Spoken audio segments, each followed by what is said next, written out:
Welcome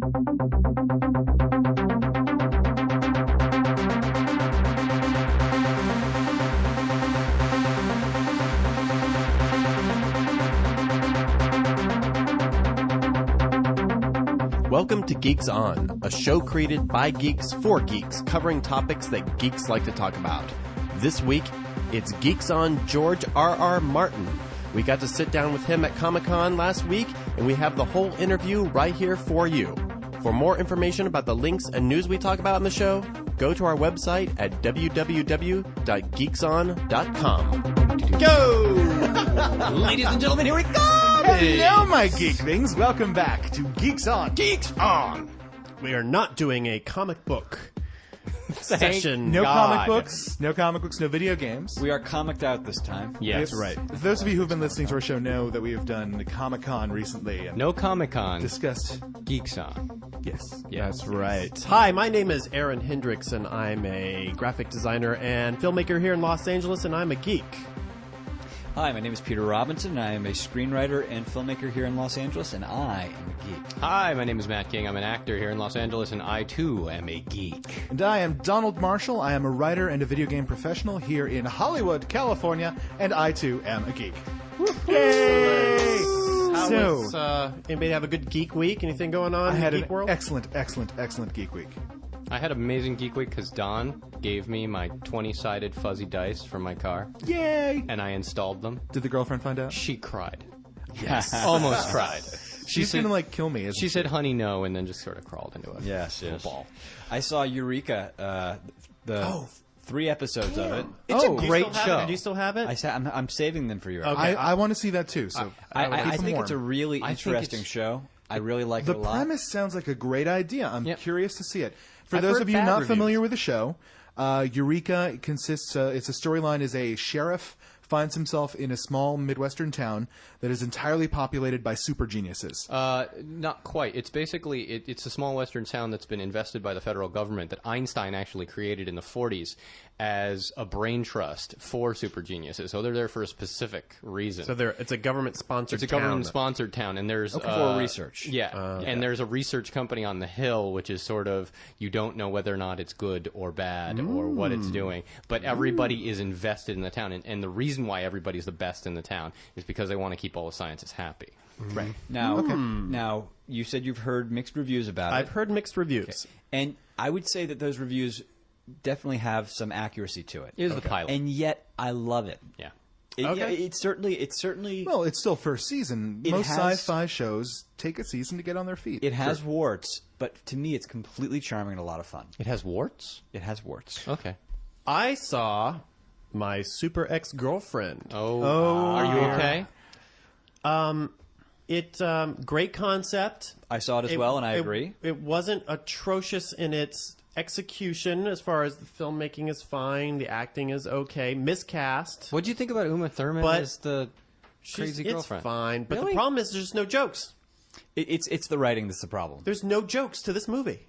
There's literally, for a movie whose concept, you know, when you think about the idea of a psycho ex-girlfriend being a superhero, you can probably write 30 jokes in a half hour, Right. just right off that. Yeah. There's probably 3 jokes in this movie. And they're all in the trailer? The best jokes are all in the trailer. The best joke is in the trailer. the shark. The shark shark. hucking. Hysterical. Great That's joke. the best one, but you see it. And then there's like one other one in there. So yeah, it's really a shame that concept's gone. I mean, I have to disagree with you though in terms of the filmmaking. I thought some of the special effects were really bad. yeah, you're right, but I thought they were it's campy special effects. I mean, it's kind of like Sky Kids type stuff. It's like you know you're not going to get.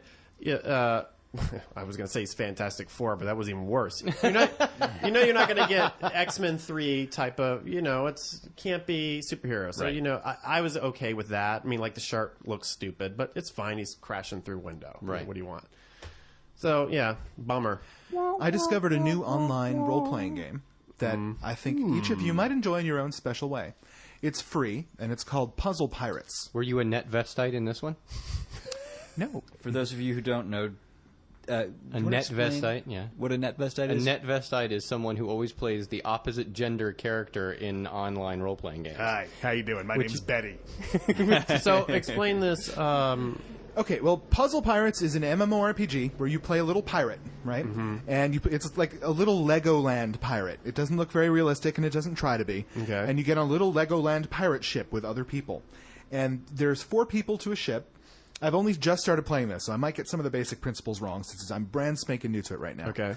One person goes to man the bilges, one person does the steering, one person does the carpentry, and the 4 of you try and maintain the ship. And the way it works is each of you is doing a mini puzzle game as fast as you can. That's cool. Against other people in other ships.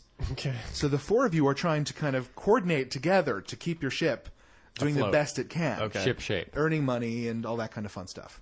It's very cute. I recommend just checking it out, seeing if And it's you for can you. chat and I'd play everything that. with these people. Yep, absolutely. I love the So cooperative element of that. The That's 4 so of us could interesting. sit down and play this puzzle pirate game together. Well, we should try it out. How do you will. talk to folks? Typing. Typing. It's Okay. a PC game. I mean, PC games are not yet at the point where it's convenient to have online chat Right. with each other. You have to have an outside program for that. The other thing, just real quickly, I did read the Halo graphic novel. Oh. I did buy that. What did you think? I I was bought it curious at about that. Comic-Con. Looked I interesting. thought it was lame, actually. Really? Pretty lame. It's like 4 short stories.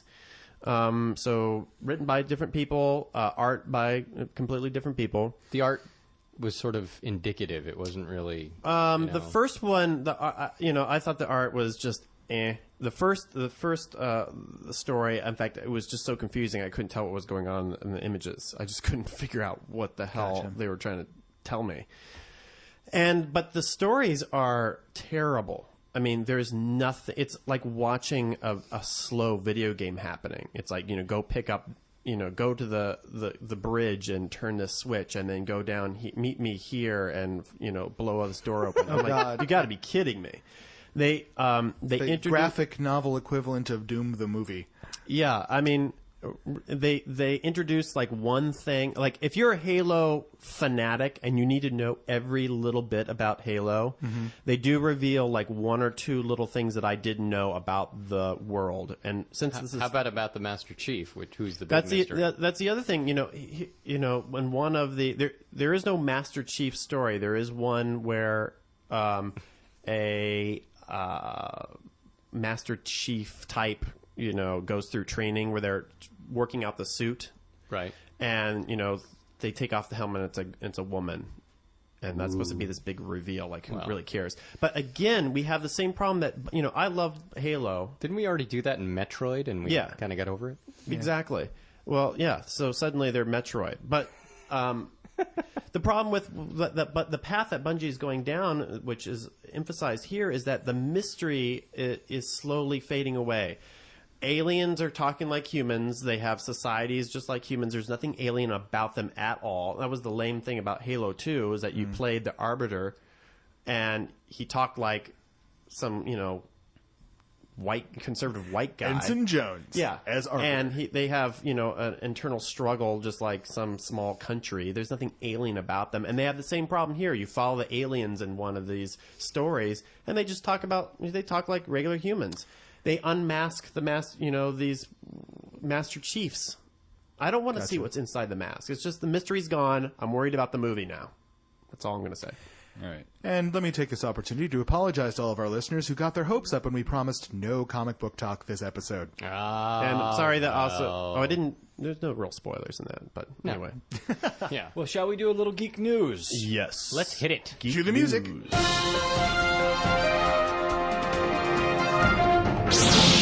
Okay. Excellent. Why don't you start us off, Matt? Why don't I hit it? All right. So there's a Google geek who unearthed a military secret. All right. Now, people have been on Google Earth like 24/7. It's created all these societies now of people who are trying to up one another with their finds on Google Earth. So, And they find some crazy stuff. yeah, they found hover cars in Australia. They found curious concentric circles in Malta. Strange things in the Sea of Japan. Craters.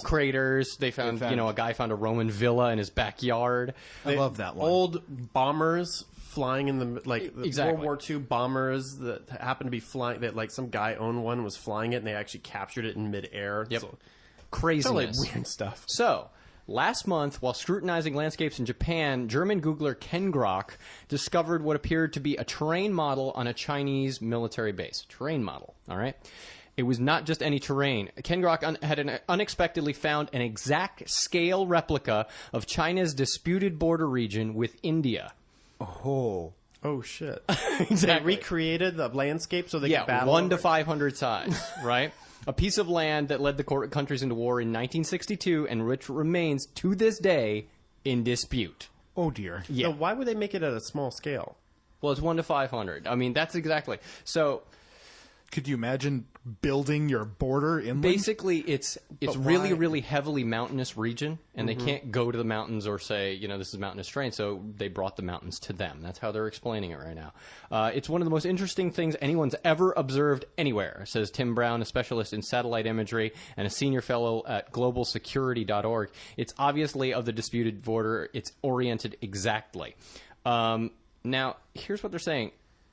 China has claimed this as a tank training facility, and they're saying they're putting tanks in their drivers through their paces. But that's what I'm wondering. Like, if it's the wrong scale, Exactly. It's 1 to 500 scale. There is no way that you could put a tank through this. This is specifically for humans to walk over the map and figure out, exactly how they would put troops in, how... so it's a it big would be done. map. It's a big battle map, It's a not a training. gigantic It's a sim battle map. It's a sim map. Right. Why don't One they to- just build one of those super agent bad guy things that come up from the floor and they can push little plastic tanks Because around? they don't exist. Yes. Oh.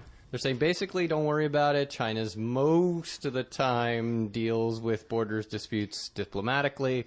Now, did I misunderstand? But I thought you said they discovered this in Japan, not in China. No, China. Oh, in China. Okay. Yeah, China. in China. Yeah. It's Oh their, man, if they it's their- find like a United States 500th The scale Rockies one would find. like, 500 scale, it'd be like, oh man. with little plastic tanks pushing around. Holy hell! Exactly. Oh, dear. But they said they also have full-scale airfields constructed exactly like the Taiwanese airfields. Do they have a link and- to that on Google Map? I mean, can you yeah, Google I Map? believe they have a link. I got it off of ABC News, but I believe they have a link to it and where it happened. So. I can't help feeling that some of our greatest mysteries of our ages will be unlocked by some schmo using Somebody's Google gonna be Map. like, the real secret of the Bermuda Triangle will be uncovered. "Is you know? that Atlantis?" This is what's so amazing about the internet is that it allows people from all over the place to leverage their abilities. I mean, Yeah. Wikipedia is, while I won't say it's always accurate, it's phenomenal the knowledge you can find on there. Right.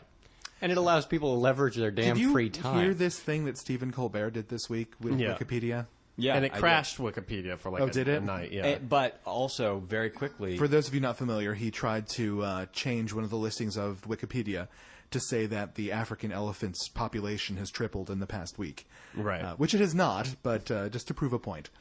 and of course, it was changed immediately back by Wikipedia listeners. So. But thousands and thousands of times. It went back and forth and back and forth. So now it's locked. You have to be, a registered member and all that to even make a change on that website. There was some guy at Wikipedia just watching the Stephen Colbert show going like, oh no. I hate Oh, you. God. oh yeah, Oh, you son of a... Yeah. I'd say the word, but Flash Gordon would come beat us up. oh yes, you Don, Hi! news. I'm Don. Well, I just wanted to take a moment to discuss a movie that Peter and I both saw this week, Lady in the Water. All right. Now I'm curious because we haven't talked about this. What did you think? We have not. M. Night Shyamalan. Shyamalama Ding Dong, yes. Shyamalan. M. Night Shyamalan. Shyamalan. Yes. Damn Yes. it. So, anyway, M. Night Shyamalan's Lady in the Water. I have said over the past couple weeks that I would go see it. I said this was the last chance for M. Night, who has let me down too many times in the past. What was the twist? Unfortunately, the twist. I once again I saw the twist. I Don't saw. tell I me saw the what was twist. wrong. I'm not blowing there was it. no twist. What are you talking about? There was a twist. There absolutely was a twist. Wow. Okay, we'll talk later. Okay, but I can see already that Peter didn't get the twist. It was so obvious that It was so obvious that most people twist. didn't realize it was a twist. Okay. I actually was quite happy with the movie. I really enjoyed myself.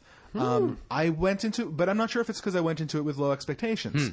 But I found that there was a nice, very sweet tone to the movie all the way through. You know, it was a children's book, right? Yeah, it was, and it carried that way. Okay. The movie had that feeling to it. So once I kind of gave myself into, it's a fairy tale. Right. And the opening, I thought that they have an animated introduction to the movie that I recommend you not miss just because it set the tone for the movie. Right. And with all of that together, I had a very nice time. I enjoyed all of the performances. There were a couple standard M. Night strange, weird choices. Like, there's a character, not blowing any plot points, but there's a character who's worked out half his body. So half his body I saw him is making enormously muscled, and the other is completely normal. Right. And I never quite figured out what that was supposed to mean. That's kind of like the Baron von Munchausen thing. With the guy who has the one leg, which is super fast. Yes, exactly. I have a feeling that it's some sort of symbol for something that just went over my head. I just must have missed something. Masturbation. Let me throw in my take on Nice. this. Peter doesn't look as happy about the movie. Well, I don't think this is a good movie. Okay. I mean, I have to say, I think it's actually very clumsily put together. Okay. It uses a lot of techniques that are just not good writing techniques. Gene Siskel will be played by the part of Peter. Now, on the other side of things, I do think it has an incredibly sweet tone, and that is its redeeming feature for me. Okay. You know, it has a. I mean, you cannot help but appreciate the tone and the intent, and those feelings that he's engendered into it. But that still doesn't. It's still not. It's a weird movie. It's got a lot of weird things, incredibly creative and fun, but they don't congeal well because I know what you're talking about as far as structure goes. It was an awkward structure, but I think it was. I'm assuming that's because it was playing directly off of a book. I don't know. I haven't read the book. Even in terms of how it just tells you information in the clumsiest possible way it could tell you information.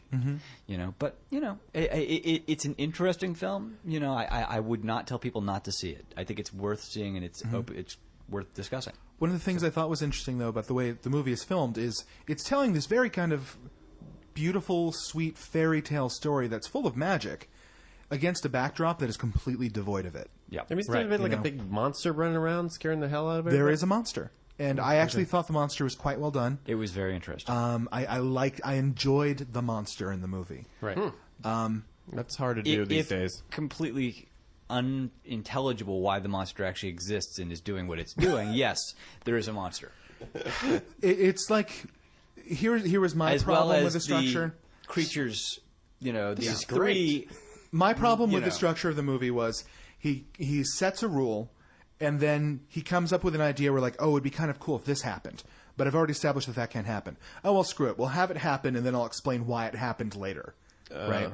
So yeah, that sounds bizarre. Yeah, it's like you set up a premise only to break it, so you've betrayed the audience's expectations, but not in a good way. But it's in very small ways, so you're able to forgive. And the explanation comes fairly quickly, usually. So It sounds like we need to see it in it's order awkward, to get but this. I give it a thumbs up. Okay. Okay. Peter's thumbs. I give it a thumb sideways. Sideways. Yes. And Aaron, Angling a little down. when Aaron and I come back and we'll see it, and I'll be glowing, and Aaron will give it a Crap. Jeff warmed over. thumbs down. The Russian boat song playing across the speakers. Hit it, Aero. I would like for us to discuss the demise of E3. Whoa. It's not the demise of E3. The restructuring of E3.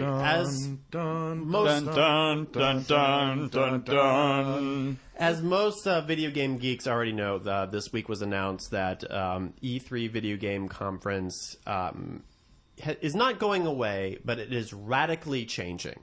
The original announcement did what? say canceled. Well, The original announcement did say canceled. So next year was canceled. Yes. Okay. It hasn't been canceled. Why? The story broke as a rumor, and then there was an official announcement saying that there's going to be some big changes. Essentially, this is what's happened from what people have gathered.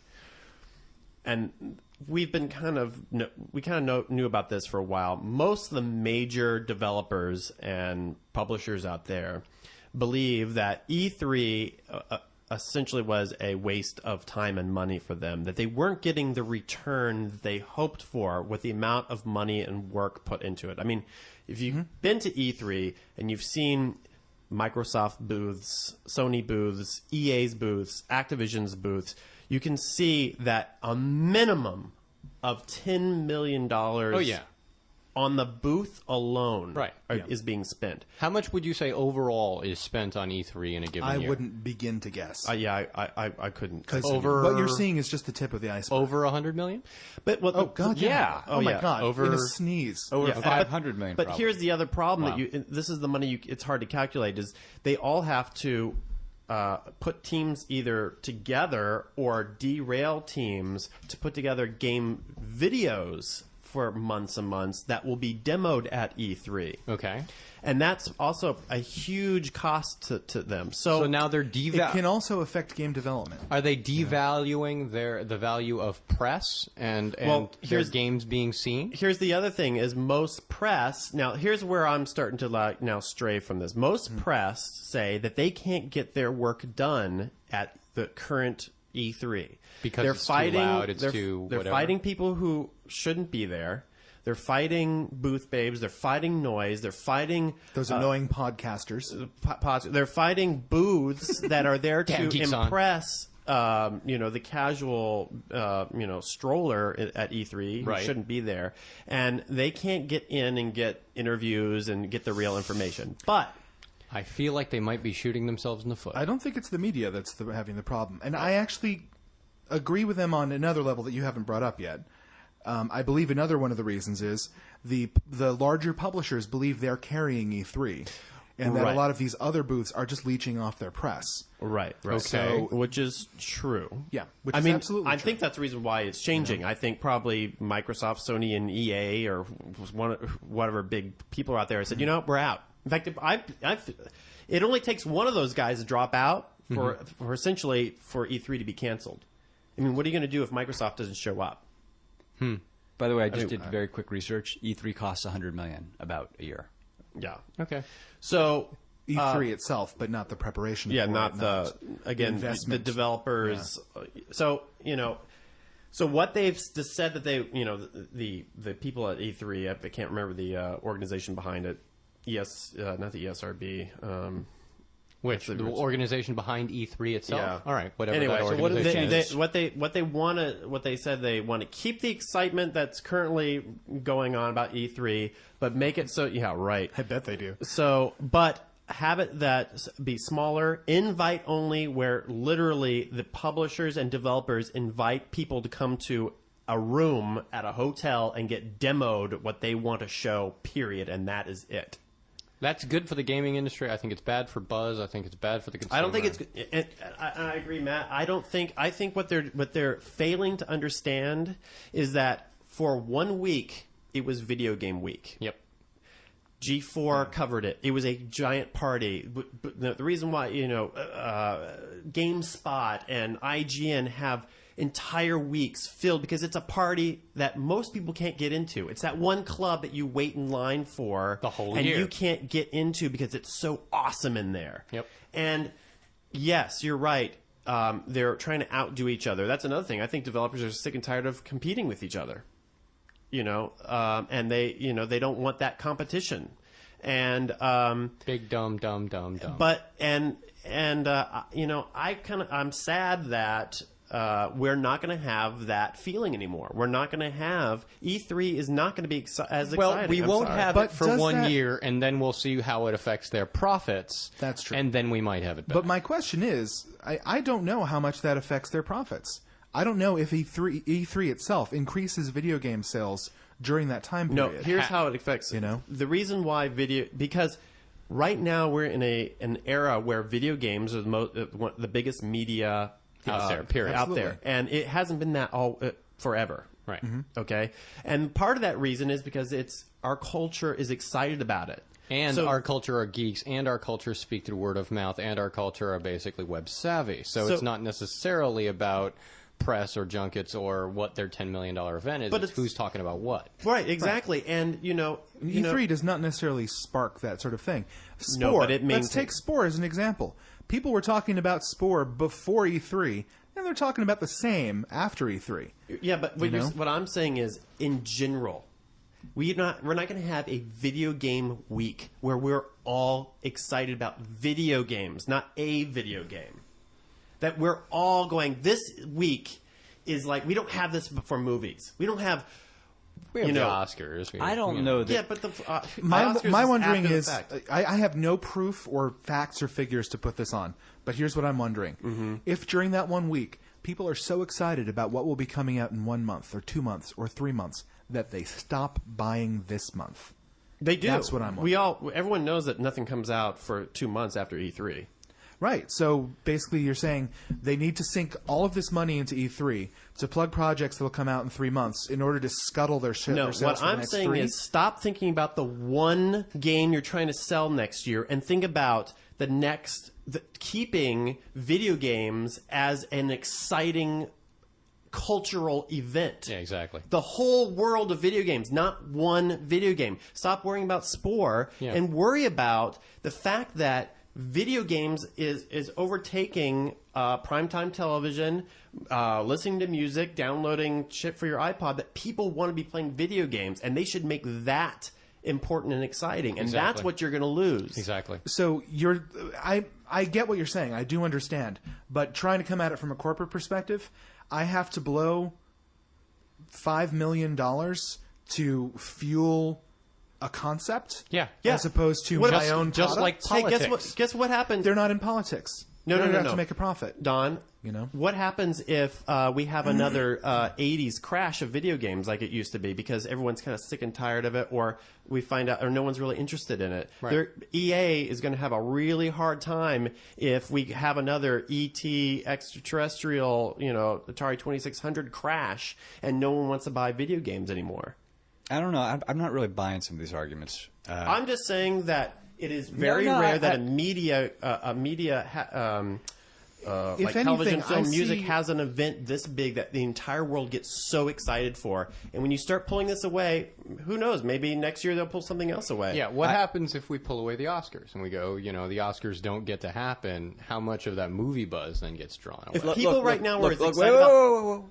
If they wanted to do, a video game awards, they do. Yeah, they do, and they have that. But it's okay? nonsense and nobody watches it. Nobody cares. E3 is what they watch. Well, listen, the people who know better than we know what's worth, what type of publicity they get, how much it's worth to them, what energy it creates, they're the ones who've said, it's not really doing that much for No, us. I think Microsoft basically said, how much money are we spending in our advertising budget for the rest of the year? And how much are we allowing other video games to ride on our coattails when we're the ones spending the money here on advertisement? We don't need E3. And as soon as they pulled out, Sony went, well, why do we need to be there too? Because if Microsoft is going to be able to pull out their advertising budget and send it towards video games, Microsoft do that? then we he's just using them as an I'm example. supposing. I'm saying you're right. I mean, this is basically a logical scenario. As a Then- side note, I doubt Microsoft would do that. Right, but okay, so then Sony says, maybe, okay, then Sony says Or we don't EA, need to do this. any one of those big, Right. giant We guys. can now take our advertising money that we use for E3, and we can take that 20 million, that 10 million, that whatever, but two and things. put it into a video game. To disagree with Peter, I wish I could say that I admired many of the great marketing minds that I have met in the video game industry. I And wasn't there have saying been that. there have been some great ones. I will not say that there are not, but I have gotten a lot of impression of a lot of the marketing people I've met are not video game players and don't especially like video game players. Which on that side, I'm with these guys. I have a feeling they have no concept of what they're doing. On the other side of things, I don't entirely agree that one person is going to bring down a house of cards that is E3. If EA pulls out of E3, my bet would actually be other people would step in and just say, like, wow, okay, one of the big competitors just got out of the way. Let's completely take over this space. I think they were all looking for an excuse. I think It's all the possible. big guys were all looking for an excuse to, and But maybe they my all bet called is- each other. Yeah, my bet is the big guys just decided we don't want to pay for you little guys anymore. And I That's think my that's opinion. another shame because there's a lot of those little guys down below that needed to be looked at. And also, All a the lot of Guitar those Hero little 2 guys are developing interesting games. Yeah, Guitar exactly, Hero like 2. Guitar Hero. Let's compare this to Comic-Con. Okay, Comic-Con is a thing that's specifically put out for fans. Okay, people go down there, they pay for it with their own money. Right. You know, and when they're coming in there, they're not doing these elaborate. Same thing booths. with E3. No, not the same thing for the E3. Yeah, You E3 can't- they you- pay you- for their own stuff. Yeah. Who do you think's paying for E3? When you go to E3, it's not fans that are showing up. I can't. I mean, you know, do you mean? it's $500 to get in. E3 Peter's is correct. They pay an admission fee. A fan pays an admission fee to get into Comic-Con. Okay. Right. You mean the attendees, not the Yeah, yeah. Okay, I mean, okay, and- got The it. vast majority of E3 people are comped in. Yeah. I mean, they're these two entirely different things, and I just don't think that economically they're working on the same level. However, now Comic-Con suddenly this last week here's- was even on MTV where they're talking about all the Well, cool hold on. things that are going on at Comic-Con. It's very difficult to compare the two because Comic-Con it's a commercial endeavor. These people are there to sell things to a public. E3 is not. E3 is not there to sell video games to you. They are there to sell video games to maybe 14 or 15 people in attendance. Yeah. And that's it. And you know what? They don't care about the rest of you. And here's my point. If they're trying to sell it to 14 or 15 people for $10 million for a booth, they can just pay, you know, what is it, Yeah, $1,000 that's to what they're fly saying. them out. That's what they're And saying. that makes a lot more sense Yeah. because on top of that, they've got that person's direct attention Right. on only their project. Exactly. Right. Why Oh, do you're they- the buyer. Oh, you're a buyer for Best Buy. Would Because- you like to come to Los Angeles, all expenses paid, stay in a 5-star hotel, first-class accommodations, eat on our tab the entire time, and maybe see a few of our video games while you're out here? We could introduce you to some porn stars. You know, just... Yeah, but you Not know, that I'm saying to, anyone would do that. kind of wrap this up, you know, one of the reasons why they put up the big booths and all that is because the buyers are waiting to hear the buzz. They're not walking in getting a demo of some game that a guy's never going to play. He's hoping his 13-year-old will like it. He doesn't know. He's going to look at all these big booths and go, "Wow, everyone's over there talking about Nintendo." Yeah. No, but what's happening is... But you're not going to get that anymore. They're all coming into one place and they're all competing for this time in this one limited thing, and they're artificially escalating what they've got to throw all this money up here to get everybody's attention. And it's like, why? Why? Well, why do we have to fight over like getting this guy's 15 minutes over here during this week? And, Well, I don't as agree for- that it's any corporation's Nope. responsibility to keep a cultural trend going. Nope. I disagree. If you want money from it, you want to maintain it. If you want money from it and you want to maintain it, continue producing good products that keep me Trust me, interested. if the television people could all get together and have a giant event that got people as riled up for 1 week about television, their asses would be there in a heartbeat. Yeah, or even more No. so. Even Are more, you kidding what, me? Are you kidding me? No, wait. If there was television week, every channel's covering television week. there is a Every- television week. It's called Sweeps Week. Yeah, No, but that is not- but it's Yes, not but- where every but news why channel. would they want every, to have this Every big, news channel covers Sweeps Week. Nobody No. knows what Sweeps Week is except for people in Hollywood. Look. What? All they know is that They know news shows- Nip Tuck showed more ass this week. Right. That has That's all they nothing. know. That has nothing to do with whether or not the entire week is about video games or the entire week is not about television. Oh my God, this just came out. They're nowhere near. Or All even right. better, how about the So music industry? So when Survivor comes to an end, there's no media coverage. It's not about There what's- isn't weeks of media frenzy around the But ending that's of a one show. specific show. That's the biggest show on television. That's And like every saying, other show. That's like saying when Halo comes out, there's a lot of Every media season coverage. finale has media coverage of some sort. Not. But Sweeps Week always not the does. same. Look, my point is, okay, that if they had the same type of thing with TV, they would quickly realize, you know what, we're trying to build up all this attention, and they're doing it not to get people excited about television. No, they're doing it to get people excited about Survivor. Look. And they realize, gee, we're doing all this to get people excited about Survivor, and Survivor got one line because there were 96 other people here that had to be covered too. All right, hang on. The music industry right now, right? The music industry would die for publicity like what E3 has, right? Because they're tanking. They're tanking because what they're doing is saying, hey, we'll fly you out, we'll get a couple of porn stars, and we'll get you in a room, and we'll sell you our 14 CDs and make sure it's on your shelves. But there's nobody giving a crap about it, and there's nobody talking about it. People are getting their music in other ways, and they're not basically saying, this is Music Week. Let's spend the time talking about the new artists and everything. So wait. Your argument is that the music industry is tanking because they don't have enough publicity? No. All right. For the guy who, because the don't guy, understand. because I brought this up. I'm gonna have to end this. This is not the topic of this episode. We'll have to make it a topic some other time. We need to move on. We'll be good. Alrighty. All right. My news stories. There's a new type of body armor that they have that is actually a liquid body armor. They've invented something that is garments constructed from layers of tough fibers and fluid polymers. So if you're in a swimming pool, you're protected from a bullet. Great. No. How do you keep it on your body? Actually, what they do is they have it in between. Think a gel. It's like a gel. Well, the original thought was that it's something that you put on your body like peanut butter. Okay.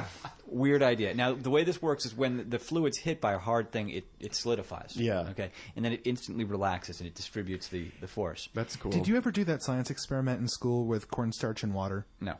You put a lot of corn. It's the same principle that you're talking about right now. You put a lot of cornstarch in water, Okay, go ahead. and then if you kind of lower your finger into it, through it's it, like yeah. water. But if you jam it with your finger, the surface tension gets hard and Right. resists your finger entering. That's pretty cool. So anyway, what they're doing actually in this case is they've got like sort of body armor, and they're putting layers of gel in between strips of body armor. So wait, the faster you go at this, the more it resists? The more, you hit it So really we've hard. basically invented the shields from Dune? That's what I was going to say. They've invented the shields from Dune. That's exactly where I was headed with this one. That was my connection. So, and they're actually initially targeting the people who are making this guards at prison centers because this will actually resist knives as well, which I guess regular body armor doesn't. No, So, does Huh. not. Very interesting. Kevlar you can definitely shiv through. yes. That's So- pretty cool. All right, so new on You could also Sci-Fi probably this put it week. in the joints because Yeah. because Yeah. you can bend your arm and you can. Well, Yeah, Aaron, and where's the love, man? The other advantage is it's actually a lot lighter and more mobile. Very cool. All right, sorry, Matt. New on Sci-Fi this week. I'm going to put a link to. There's a new Sci-Fi Channel show that they're trying to get going. Yeah. But it's literally about going to the website and clicking on it and checking out the pilot. It's a new steampunk show in an alternate reality. And make me the steampunk. Right. It's called The Amazing Screw-On Head. Oh yes, I've heard about this. And what literally it is It's a terrible name. It's invented by the guy who did Hellboy, and it's in that artistic style. It's Yeah. beautiful. It's an alternate history in which Abe Lincoln has his #1 super spy, who is the amazing Screw-On Head, and it's sort of Lovecraftian horror meets a steampunk adventure. It's really, really so neat. you can go there now. You can go there now. You can go to the website link that I'll leave, and you can check out the website. You can check out the pilot episode. For our new listeners, we put links to all of the news articles that we discuss on geekson.com. Yeah, right now the first thing is when Archfiend Emperor Zombie steals an artifact that will enable him to threaten all life on Earth, the task of stopping him is assigned to Screw-On Head. Fortunately, Screw-On Head is not alone in this perilous quest. He is aided by his multi-talented manservant, Mr. Groin, and by his talking canine cohort, Mr. Dog. Now, you do realize how awful this sounds. Yes. It's not wonderful. When you're describing the genre, it sounds really good, and then you go into the Yeah. details, and it it's starts being voiced. alienated. It's also voiced by Paul Giamatti and David Hyde Pierce. All right, well, we'll have to take a look at it. I love the talent. Yep. All right. One quick little news story. For those of you who are wondering what the hell happened to the WB cartoons, like where they all went. They all became anime and suck ass. Yeah, like Justice League went away. I miss Justice League. It was a good show. The DCU and Warner's Animation have started producing direct-to-DVD comic movies. The first three will be New Frontier, Justice League, Teen Titans, and Superman Doomsday. Interesting. All of these are adaptations of the actual comic books and graphic novels. So it's not the anime Teen Titans. It's the Teen Titans. Oh, good. And it's being written by Marv Wolfman, who wrote the original golden age of the Teen Titans comic. I'm interested in seeing this. I sense So- Straczynski yelling. What's Superman Doomed or whatever? It's Doomsday. called? Doomsday. What's Doomsday, that are you familiar with the storyline? Doomsday was the very big storyline they came up with in the mid-90s, where Doomsday came to Earth. He was this big character they made just for that storyline, and killed Superman. Oh, that's his death. That's the death of Oh, Superman. okay. Oh, So it's apparently a condensed version of that whole episode. And Probably then 90 he got minutes, I'm split into guessing? like 5 different Supermans after that, right? Yes. Yeah. So it looks like DC Ugh. is joining the fight against the Marvel Comics versions of the Avengers, which is now going into its second episode of the Avengers movie right now. Which So- I heard was good, right?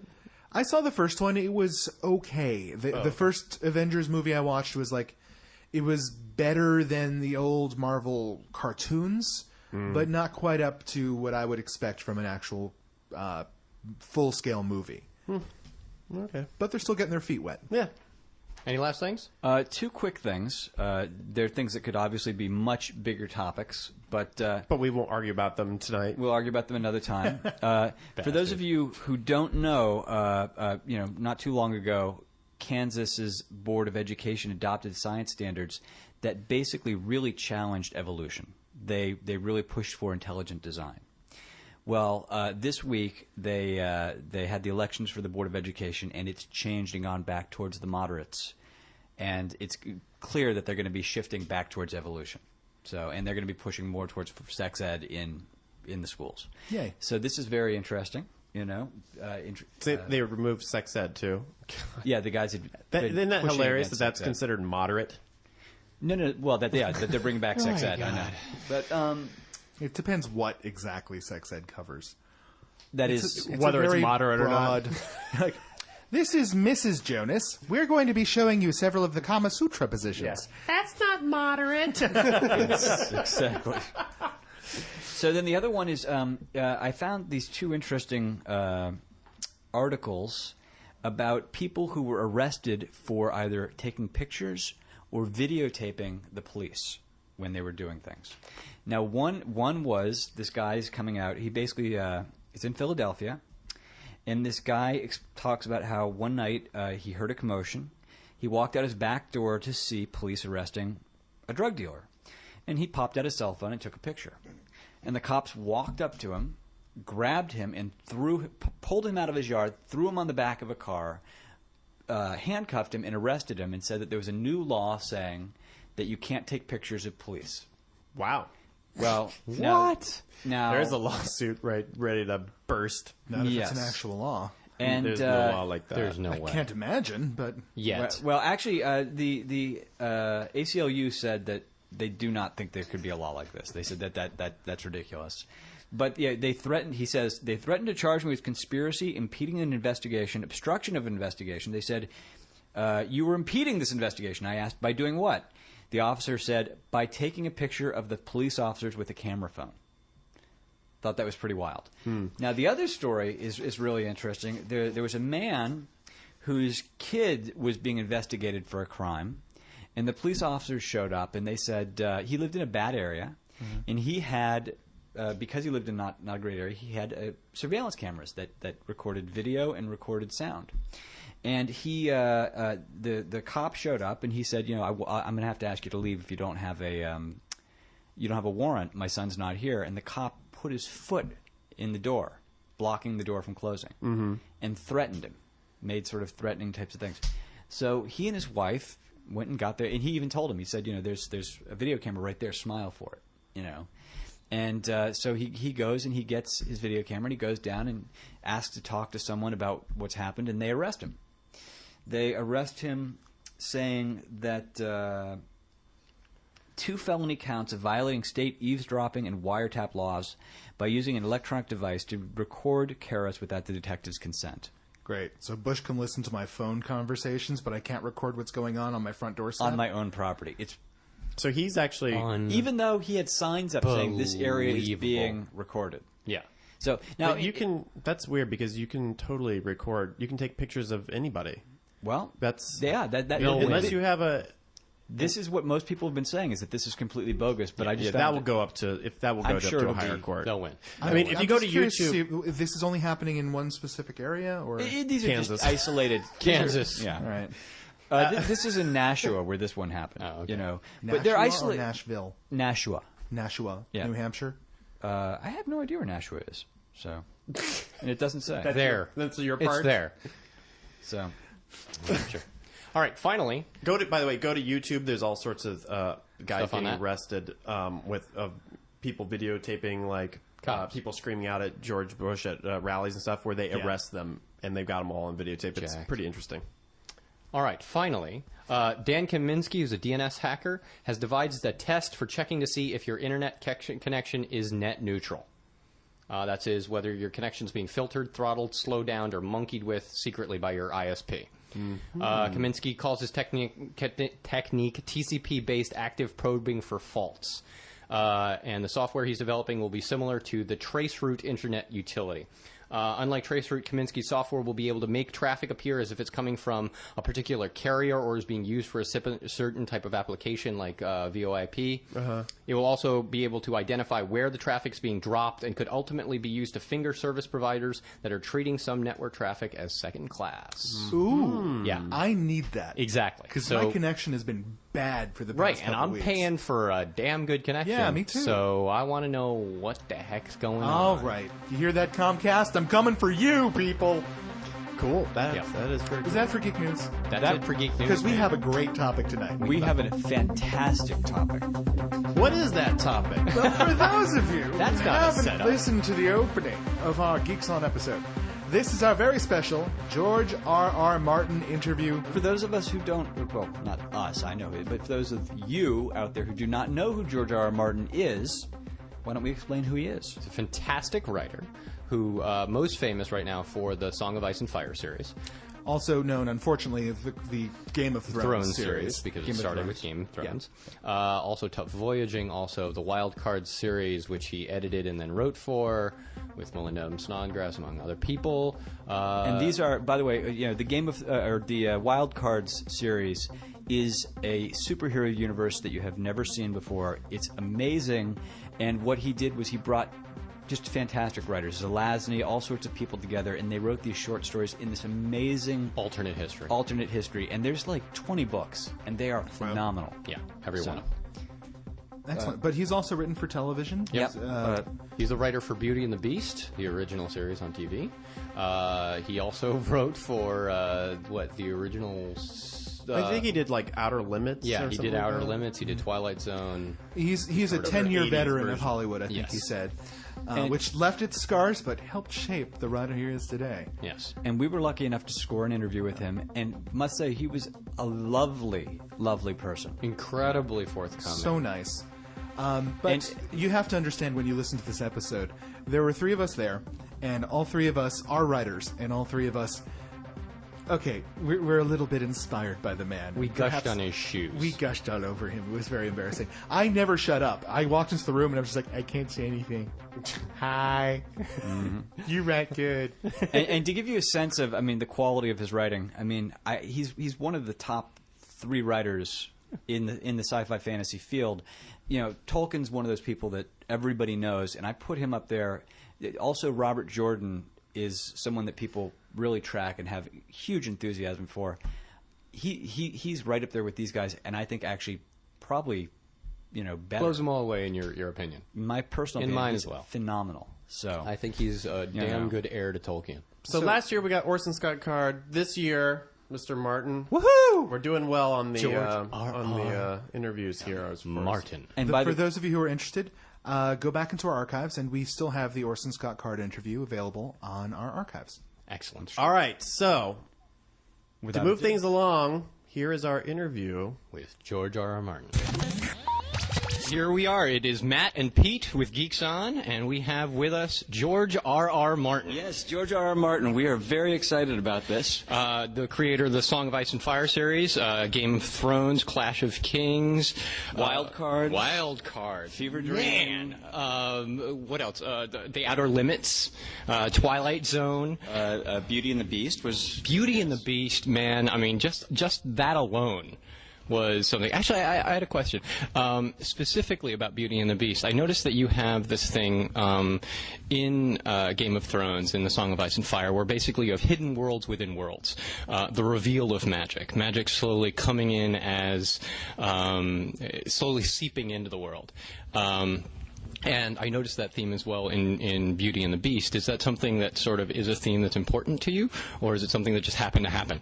Well, my version of Beauty and the Beast really didn't have much magic in it. There was the hidden world below the sewers of New York. But we never really explained Vincent's origins, and he was the only overtly fantastic element in that show. But I do think that magic needs to be handled very carefully in fantasy. I gave a lot of thought to it when I did A Song of Ice and Fire, when I began it, going back to look at Tolkien, because I think magic is something, you need it for fantasy. I think without some magical element, it's not really fantasy. But on the other hand, it's very easy to use too much of it, and if you use too much of it, it spoils the whole stew. It's like salt, a little salt makes it taste good. Too much salt, and all you can taste is the salt, and that's the case with magic. Now, with the magic within these pieces, it's sort of come to a crescendo so far. Now, with your last book, it was sort of a half a book. I was noticing that with this half a book, you sort of stayed away from Daenerys and stuff like that, who I sort of treat as the overtly magical characters within the story. Well, she has the dragons, and the dragons are probably the single largest magical element in the story, and also, of course, a linchpin of the magic in the entire world. The fact that the dragons are back is one of the things that's, are the dragons back because magic is increasing, or is magic increasing because the dragons are back? I leave that question open for the characters and the readers both to ponder. But Daenerys not being in the book was simply a case of the length of the book. The book was not done yet, and it was getting monstrously long, and it was pretty clear that I either had to make very, very deep cuts in the book, which I didn't want to do. I felt it would lessen the book, or I had to divide it in two in some manner. One of those would have been to simply divide it right in the middle, just to take the first 1,300 pages or so and say, okay. 1,300 pages? Yeah, the first 1,300 pages, yes. Just to take that many and say, here's the book, and then the rest will be in the next book. And, that would have had all the characters, but their stories all would have sort of been interrupted halfway through. If you're writing 1,300 pages, how many pages do you write a day? Not enough. That's why the book was 5 years late. I need to write more pages a day, obviously.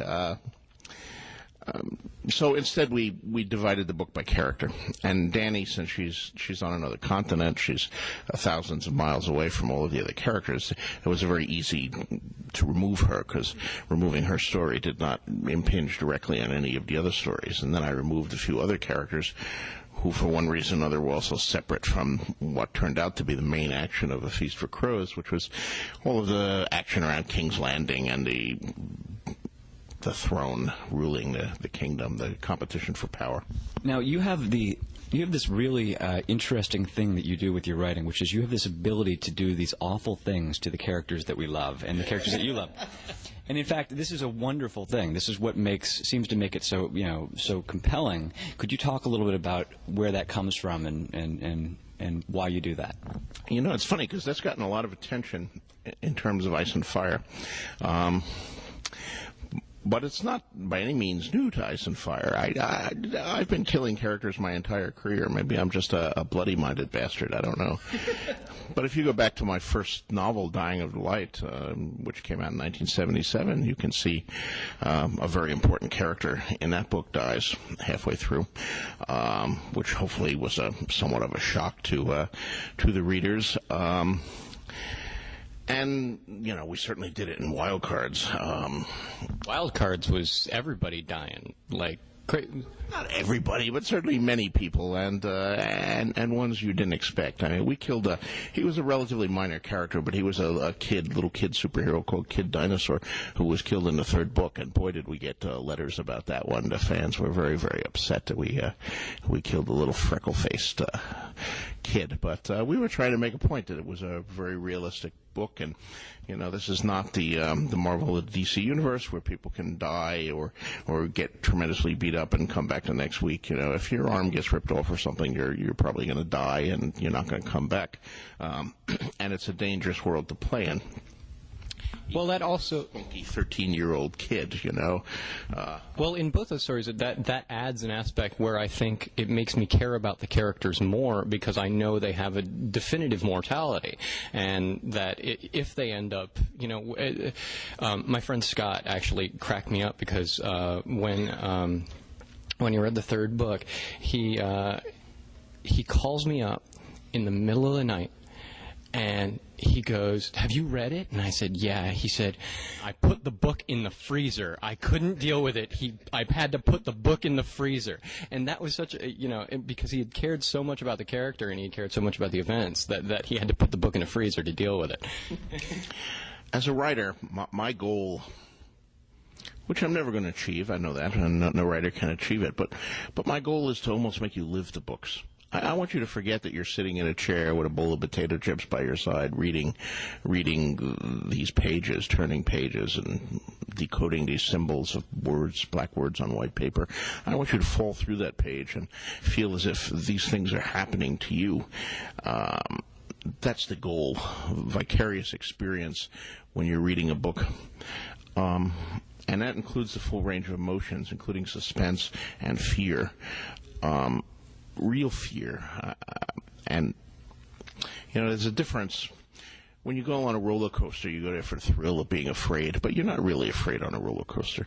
I mean, if you talk to someone who's been in a situation where their life was actually in danger, talk to someone who's been in Iraq or in the older days in Vietnam and had someone killed next to them or thought that they were not going to live out the night. Talk to someone who's been mugged at knife point in an urban setting or who has someone break into their house. There's an order of fear there that's very different from the fear you feel on a roller coaster. And that's the kind of fear I want to engage from my book because I think it's so much stronger. One of them is weak tea, and the other one is strong Irish whiskey here. And I want to serve the strong Irish whiskeys. That means when my characters are in danger, I want you to be afraid to turn the next page. I want you to say, goddamn, is Arya going to get out of this situation? And the only way to establish that is to establish very early in the book that sometimes they don't get out of this situation. Sometimes it's too much, and the characters do die, that anyone can die, and the peril is real. And to that mind, you need to show right from the beginning that you're playing for keeps. Wow. Now, in terms of having been a writer for a long time, can you talk a little bit about some of the lessons you've learned along the way and how your craft has developed? The lessons I've learned along the way. Nobody knows anything. That's as William Goldman once said in his Adventures in the Skin Trade. That was specifically of Hollywood, but I think it's true of publishing too. Skin trade or screen trade? It's kind of actually the both. Yes.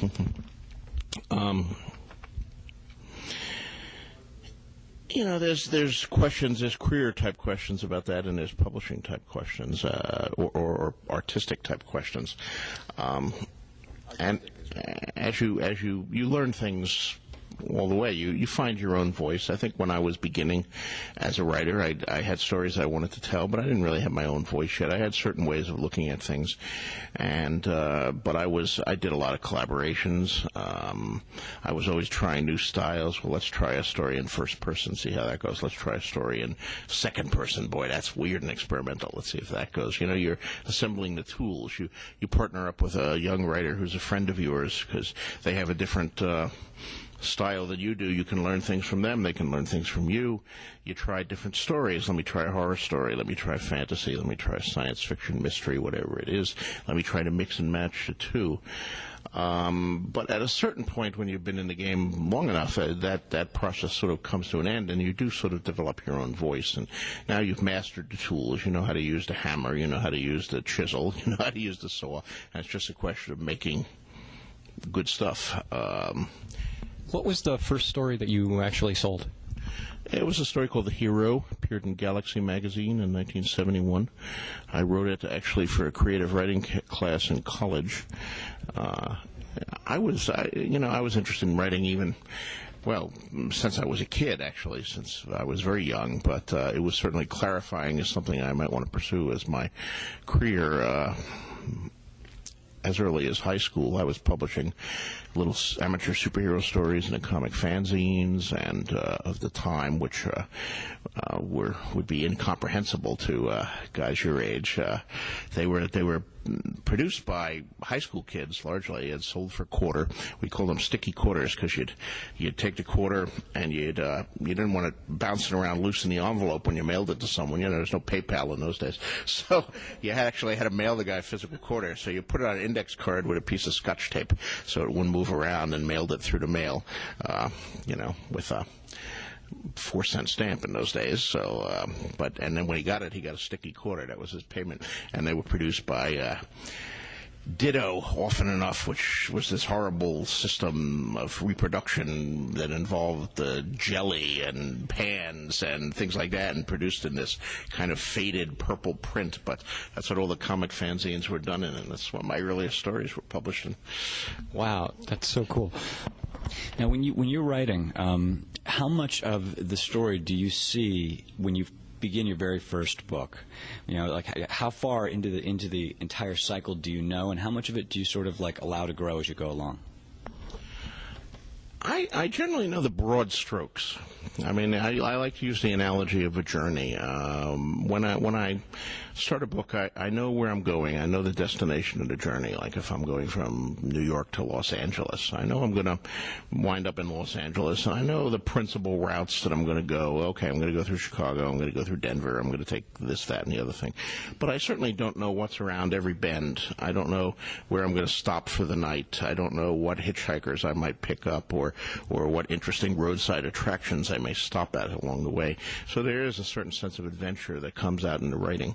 And sometimes you do change the destination. Sometimes you get to Chicago and decide to, go south instead of further west, and you wind up taking a different route or going to someplace totally different entirely. That doesn't happen very often, but it does happen once in a while.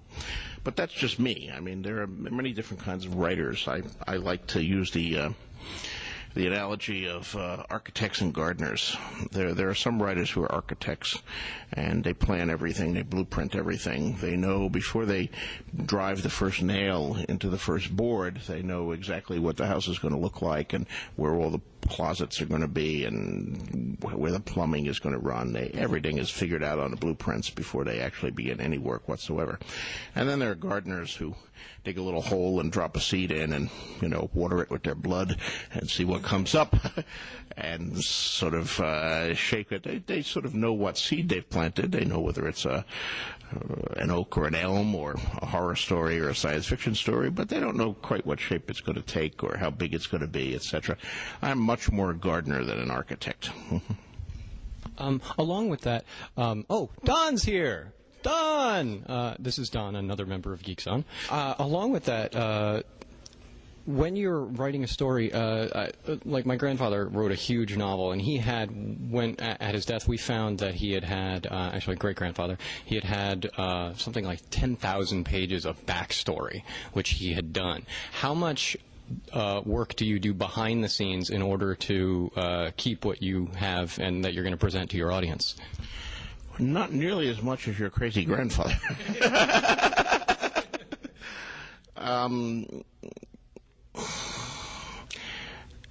You do some. You have to do some. But to a certain extent for myself, and I suspect for many contemporary fantasy writers, there's a certain amount of sleight of hand going on.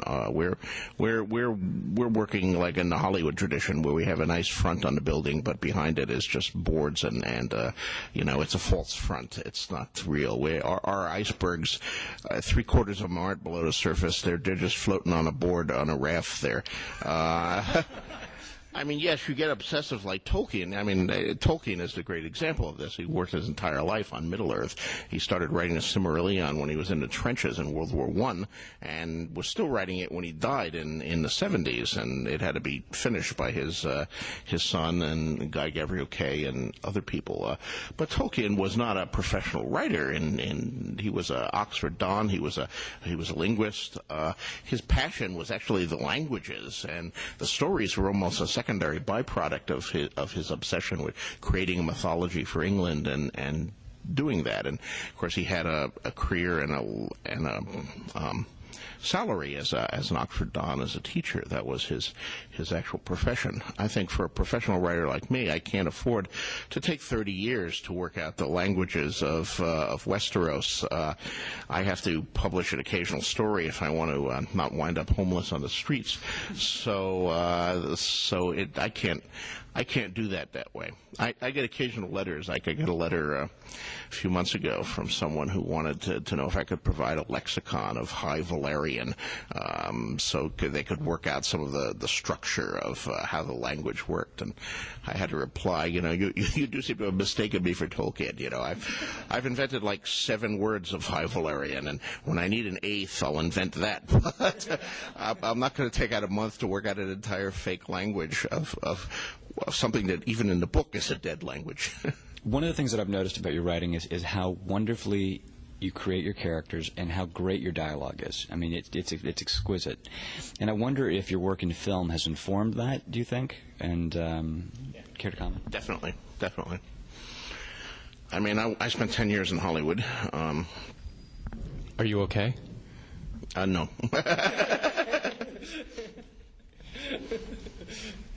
But in some ways, Hollywood was good for me. In some ways, it wasn't good for me. I mean, I know that was a joke, but you could almost give a serious question to that. Hollywood is a fascinating experience. It's an adventure, but it can devour you, and it's very, very stressful. especially writing for a television show. Yes, but actually, when I look back on my 10 years, I spent the first 5 on television shows. I spent 2 years on Twilight Zone and 3 years on Beauty and the Beast as an actual staff member, producing scripts. And it was very stressful. But the cool thing was about it is, you went through all the hassles, you went through all the grief. You had many weekends that you had to work all weekend. You had nights you were there till 11 o'clock or 12 o'clock at night rewriting a script because it was seen had to shoot tomorrow. But at the end, they filmed these episodes and they came out and millions of people saw and enjoyed them. My second 5 years in Hollywood, I had climbed the Hollywood ladder sufficiently high that I was now in development. I was coming up with ideas for pilot shows of my own. I was writing feature films. That was actually more lucrative than working on a show because you're higher on the food chain, so you're getting bigger fees because you have all these credits now. But the problem is it is so little gets made. So you work on a project for a year, and then for one reason or another they decide not to do it, and you're on to the next project. Now, there are some people out there who are very happy with that. They sit around their kidney-shaped swimming pools, and they collect their big checks, and they don't care that nothing has ever been made. But I couldn't take it. 5 years of it, I was just crazy. I was spending a year of my life. I'm putting my heart and soul into some of these characters. No one ever sees it except 4 guys in a room. And then someone who's not even in the room decides that, no, it doesn't fit their current profile of what they want to make, or there's a personnel change, or, there's a million reasons why things don't get made. So at the end, I went back to books. I couldn't take that. But to answer the actual question, Hollywood was very good for me. I think William Goldman in that book that I mistitled before, Adventures in the Screen Trade, which is a terrific book. When I first got my first television job, which was almost an accident, I asked my Hollywood agent at the time, who was an old-timer named Marvin Moss, if there was any good book I could read about television writing and screenwriting, and he said, read that one. And it's not at all a how to write a screenplay book. It's really sort of an autobiographical book about Goldman's adventures in Hollywood. But he does have 2 rules there, and one of them is that nobody knows anything, and the other one is that structure is everything. And I think working in Hollywood definitely improves your structure.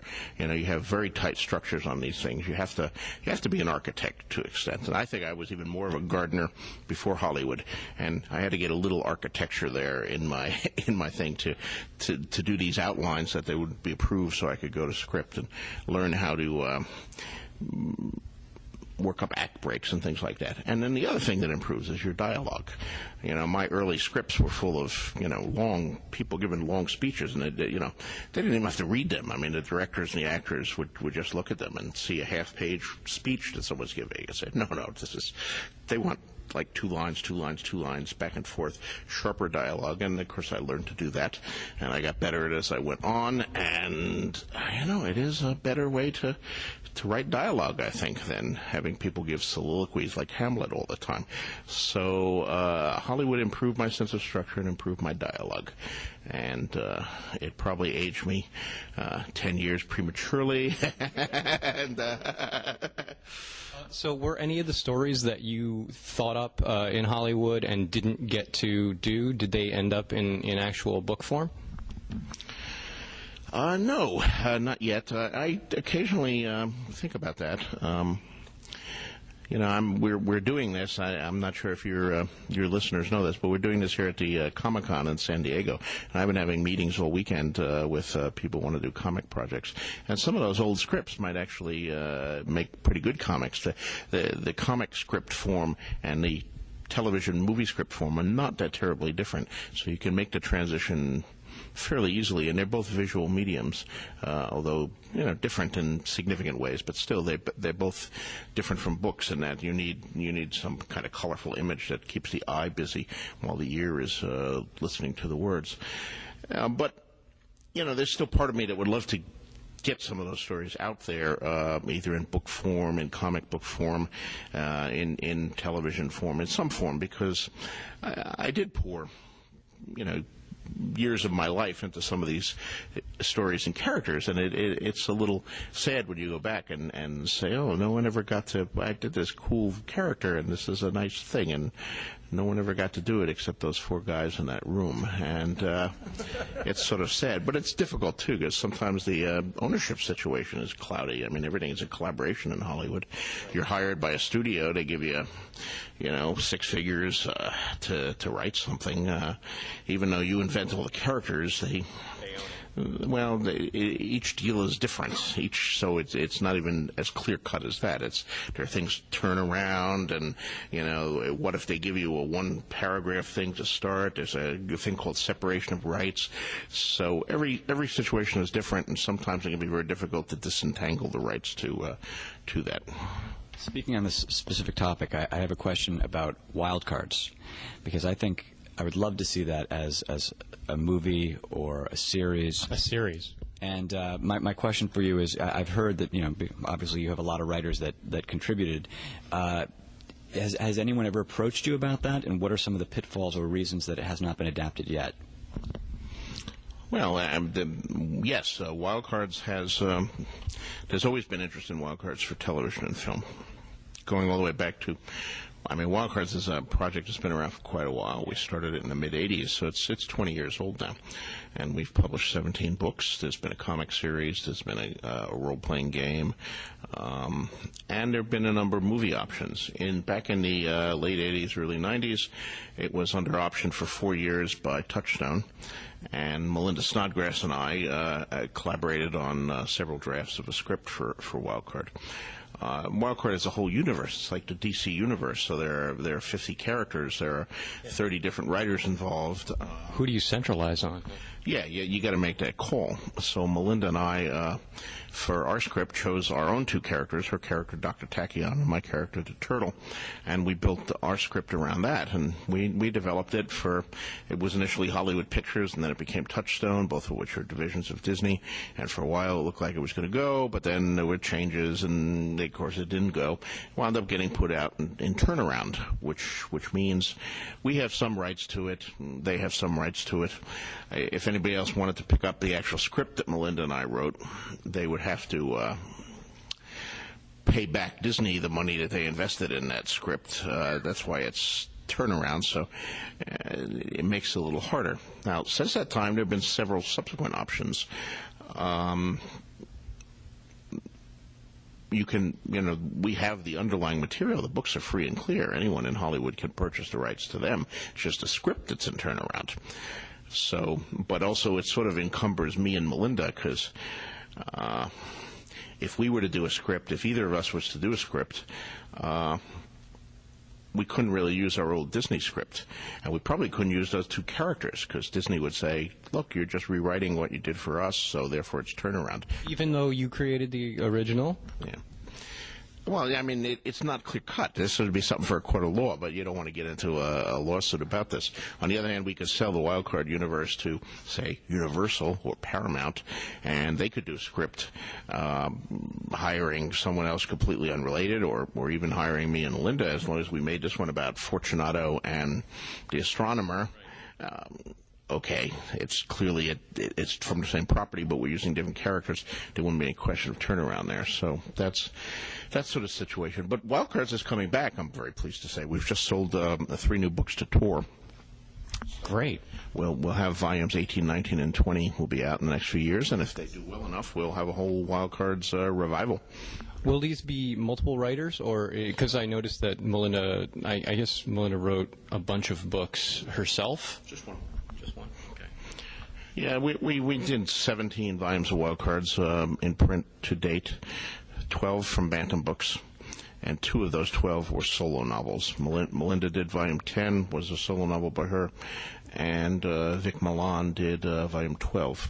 And then we did 3 books with Bain, which were all multiple writers.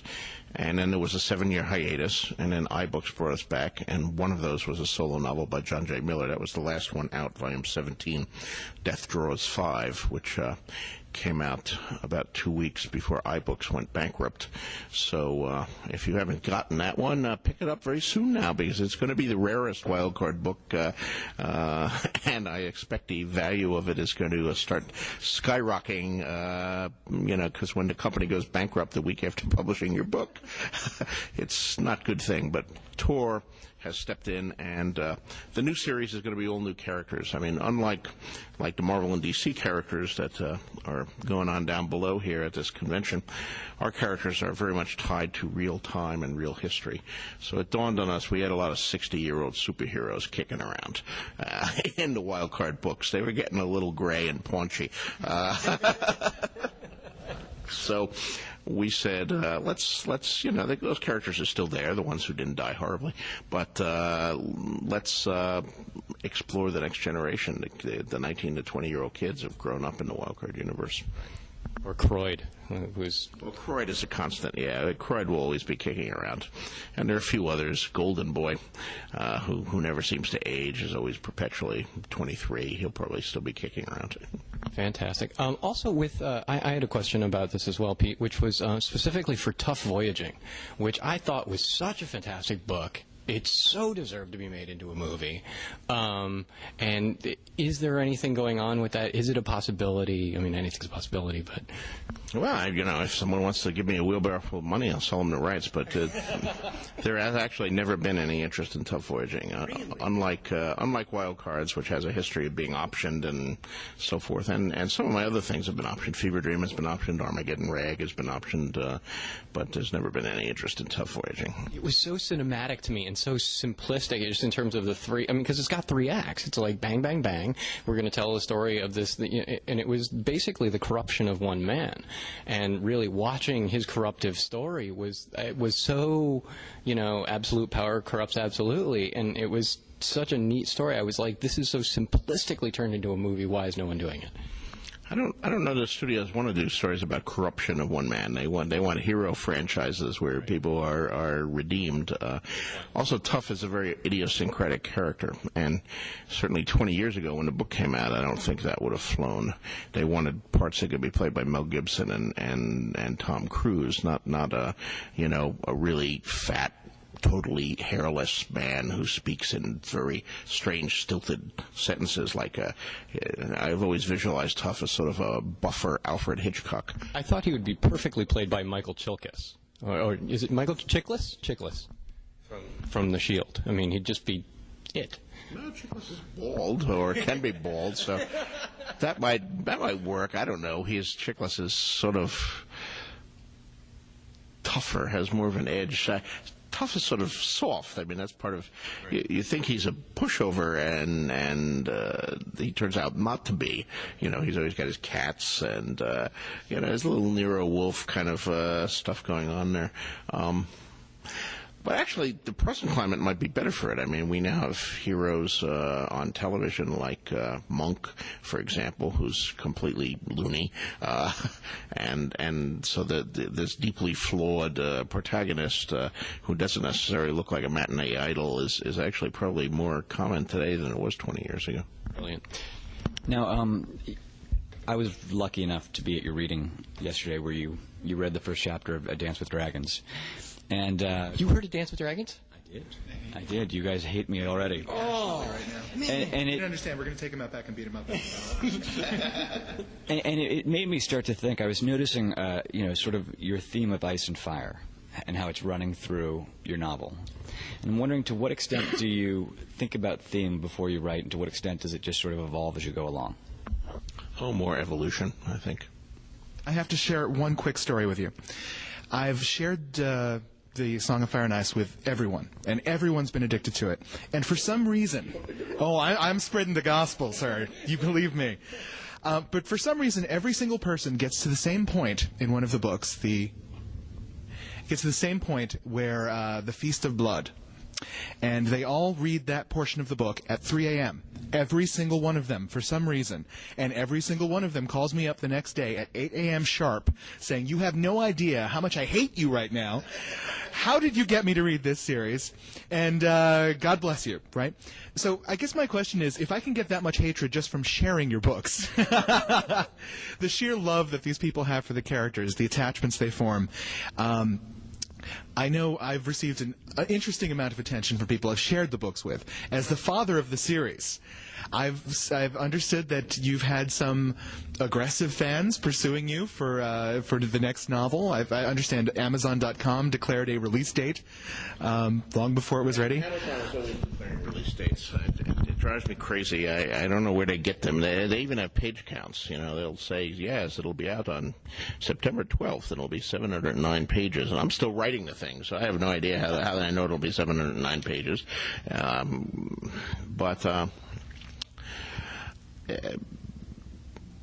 And then when it doesn't come out on that date, when Amazon moves it back, then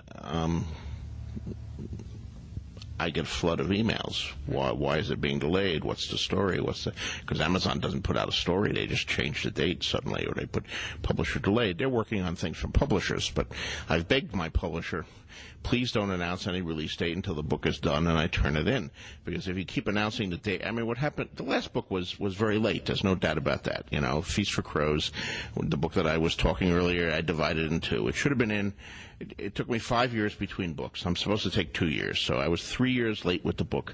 And it was repeatedly delayed and delayed and delayed. And every delay got me tons of email. And I kept begging my publisher, stop putting it on the schedule. Just wait until it's done and then put it on the schedule.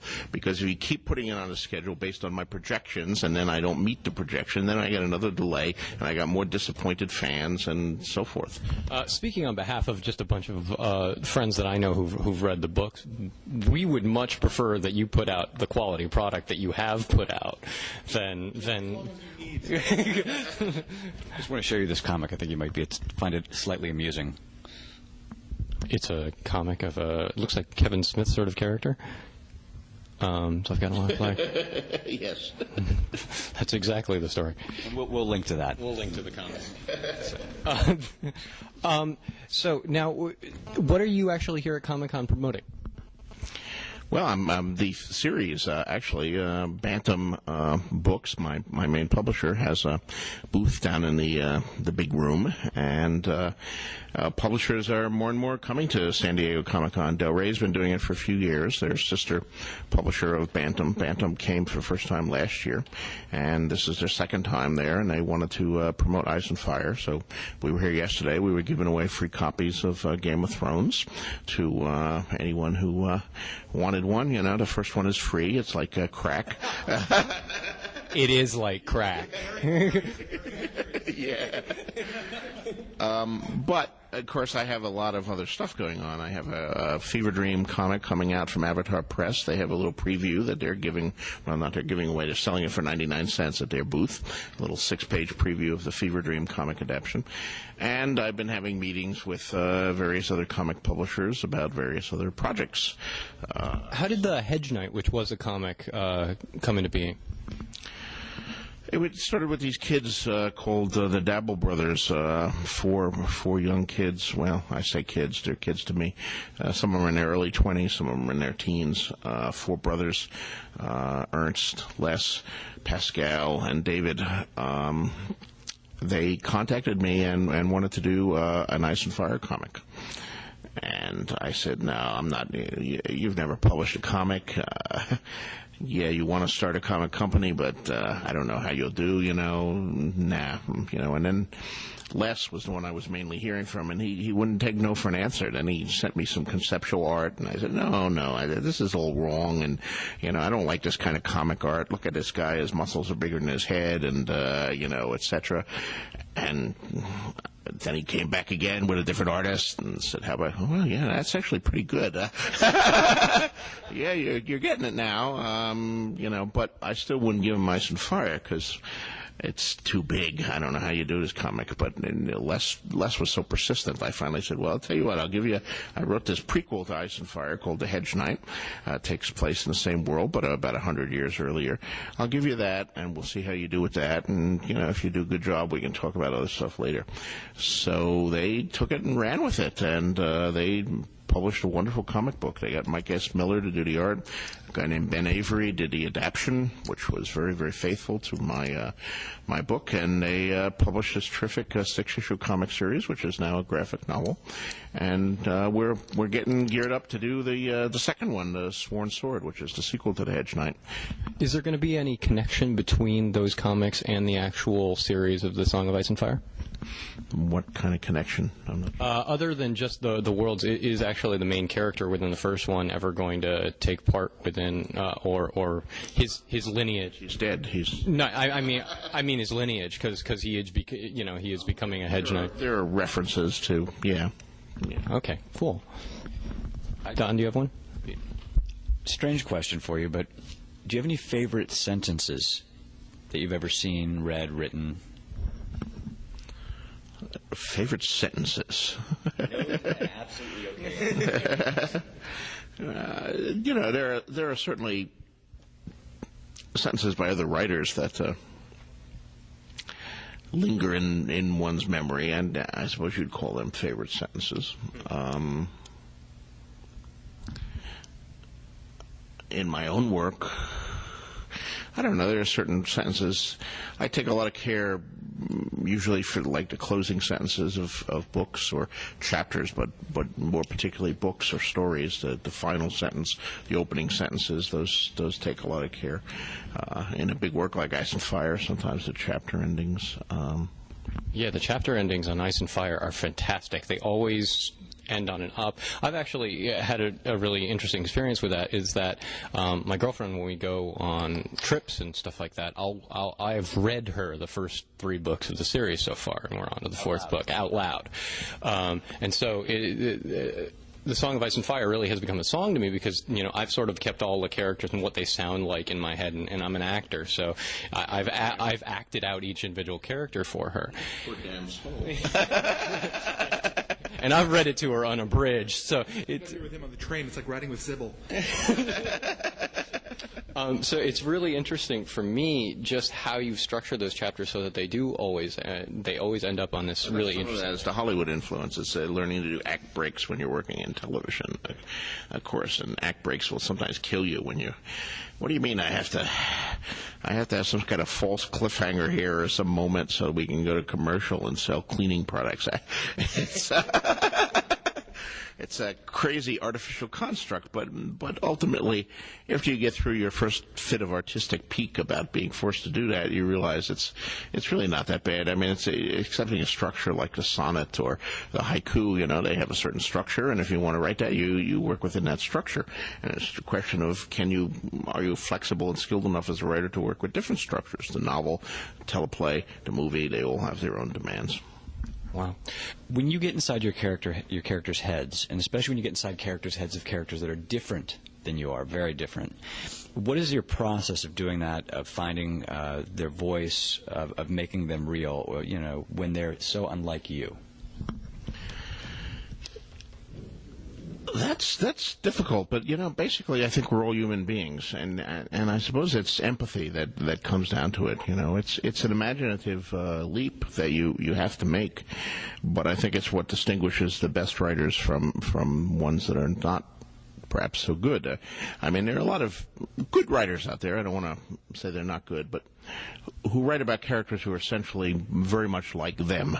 Even if that character lives in the far future or the distant past or in an alternate dimension or something, they sort of talk like the writer. They sort of have the background of the writer. If the writer's male, they're male. They're of an age with the writer, especially when some of these series began, and they reflect the writer's political and philosophical views.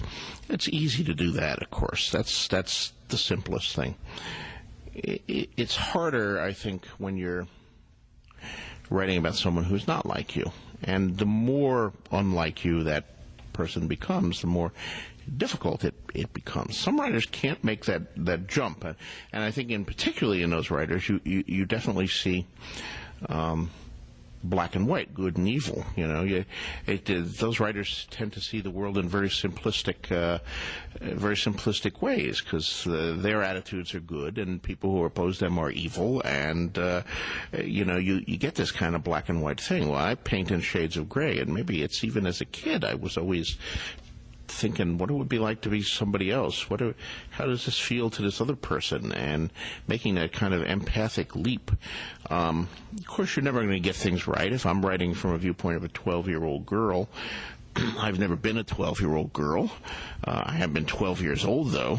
I think a 12-year-old boy and a 12-year-old girl have some similar experiences. They also have some different experiences, and for that you need to read things written by 12-year-old girls, or you need to talk to the women in your life and say, what was it like when you were 12 years old, and this happened to you, or how would you feel about this? And you have to do that, but ultimately you have to draw in yourself. The only person we ever really know is ourself. We can base our characters on friends and relatives. We can base them on figures from history. We can base them on people we've read autobiographies of, or biographies, or memoirs, or whatever, which gives some insight into how people thought in other times and other places. But really, down deep, the only person we ever really have a complete understanding of is ourself. So we have to reach down, and there are parts of me in all the characters, whether we're talking about someone like the great and powerful Turtle in Wild Cards, who is probably the closest to me autobiographically. He comes from my hometown. He lives in the apartment that I lived in as a kid. He has much of my backgrounds. We both had turtles as pets. I just didn't happen to develop any superpowers. Or characters who live in distant worlds and are very, very different, like our girls, or our horribly scarred, or dwarfs. I've never had any of those experiences, but it's empathy that hopefully tries to make them come alive, and an understanding that there are certain things that I think are fundamental to all human beings. That's great. Now, just a few things in closing. What 3 books would you recommend to our readers the most that they should read? Beyond my own, of course. Well, if they're science fiction fantasy readers, Lord of Light by Roger Zelazny. Probably his greatest book. Something by Jack Vance, who's my favorite living science fiction fantasy writer. Maybe The Dying Earth, which was a very a short story collection, but very seminal in the genre. A lot of subsequent fantasy came out of The Dying Earth. Or the Demon Prince series of 5 science fiction novels. That's a terrific one, too, by Vance. Beyond that, I don't know, maybe Left Hand of Darkness by Ursula K. Le Guin. That's another terrific book. But, of course, if you ask me that question tomorrow, I give you 3 different books. So there are really 30 or 40 books that they should read. I just wanted to thank you for giving us your time and your thoughtfulness. And thank you very much. Thank you so much for coming on the show. Thank you. Thank you. He's amazing. He's I love just lovely. that man. I guess I should read the Game of Thrones. You really should. You I haven't really. read it. Does anybody? I guess one of you have it. Of course I have it. Oh, yeah, we have it. All right. Can I I think borrow my it? copy's falling apart. I've read it so many times. Yeah. Okay. I've read it 5 times. You can have mine. 5 times? Yeah. Yes. Come on. Let me borrow it. Yeah. Okay. I've read it 5 times. Wow. I thought I was a fanboy. No.